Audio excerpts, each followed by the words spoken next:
Et finalement, quelle est la solution pour éviter de transmettre des données sur soi? Nous, on parle de data. Comment est-ce qu'on peut faire pour éviter de transmettre tout ça à qui le veut, à qui le souhaite? Premièrement, on va télécharger Firefox. On va commencer par ça. Il y a d'autres navigateurs, mais on va aller dans le simple. Peut-être que je vous en présenterai d'autres si la demande se fait. Pour le moment, je vais juste vous montrer la solution la plus simple. Donc, vous téléchargez Firefox et vous apprenez à l'utiliser de manière régulière.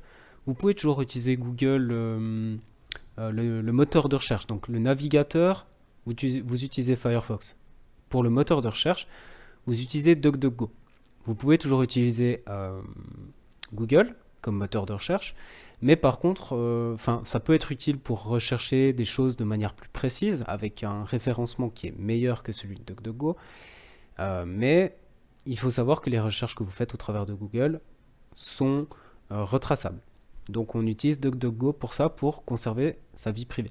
Et puis on ajoute 4 modules essentiels, ou 5, ça dépend. Et puis il y en a un sixième aussi, mais ça c'est plus pour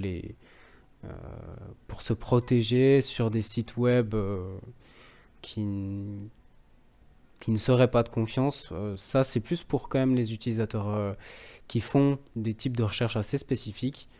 Donc je ne vais pas forcément en parler, mais pareil, n'hésitez pas à demander et puis je donne les informations. Donc il faut installer l'extension Decentralize, l'extension HTTPS partout, l'extension Privacy Badger et uBlock Origin. C'est des extensions qu'on retrouve sur le site que je vous ai donné, Prism Break.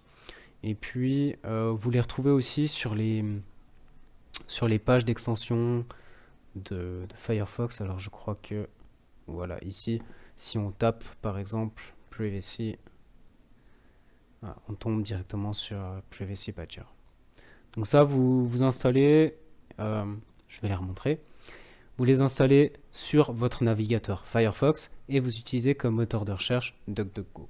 Voilà, maintenant vous êtes paré pour faire des recherches en lâchant un minimum d'informations à votre sujet. Mais c'est pas tout, il faut aussi être prudent. C'est pas parce que vous utilisez maintenant des outils qui protègent un petit peu vos datas que ça veut dire que vous êtes complètement protégé.